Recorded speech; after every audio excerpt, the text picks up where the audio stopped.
Well, hello everybody and welcome back into the Bear's Den for a quick look at what's going on with my indoor pepper garden.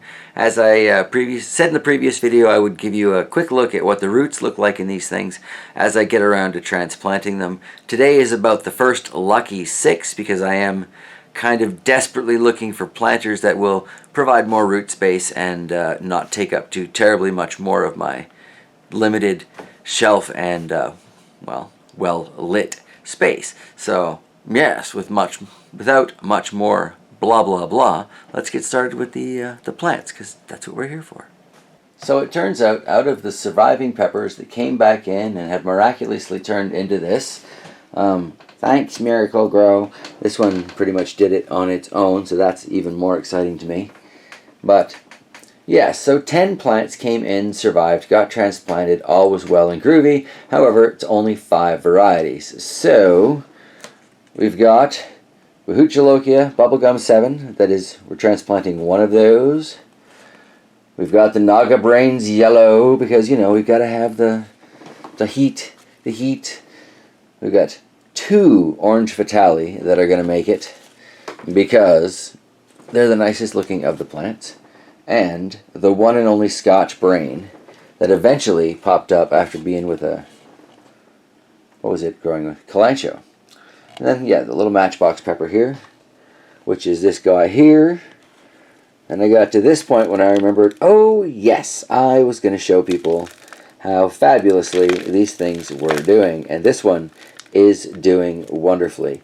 You can look at the 2 different colors of the soil level here. This one came in from the outside garden, and you can see the more natural soil down below and compare it to the potting soil that it's got above there. Kind of looks to me like it digs the natural soil. But look at that. That's got some weight compared to the potting soil too, I tell you what. Definitely much heavier on the bottom there. No worries with this tipping over, which is fantastic because look at how many flowers we have on that. It's going to be a fabulous harvest off of this Matchbox. So all the more reason to get it going into one of these fabulous 6 planters. It is going into the smallest one though because it is kind of a small pepper. Anyway, we'll take a look at a couple of the root systems on... Edit that out. Probably not. Take a look at a couple of the root systems on some of these others as we go. But I'm trying to keep this short for y'all. So yeah, that is a quick look so far. And cut. So right away to me, that looks like it's already going to be a slightly happier pepper plant. Certainly going to be easier to water because I can just water into the tray. So I guess for our other random, let's look at the roots. Getting down and dirty here. We'll take one of these Orange Fatalis. We'll take this Orange Fatali. Beautiful leaves on there. Open it up and see how she looks, but I need 2 hands for that. Now with this one we can clearly see it's all just the potting soil.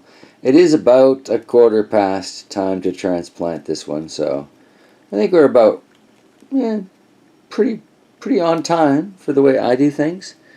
A little bit late in my garden is about on time for me. Again, going to be much happier in the slightly larger planter. It doesn't give the plant tops too much more room, but it does a little, and I'll work out the next stage as I get there. But anyway, I did want to keep you all informed on how these things were doing, and it seems like the answer is they're doing pretty good. So, thanks for staying a part of the adventure, and we'll check back on these in a couple weeks. We'll see. Basically, once I find some bigger planters and can move them again.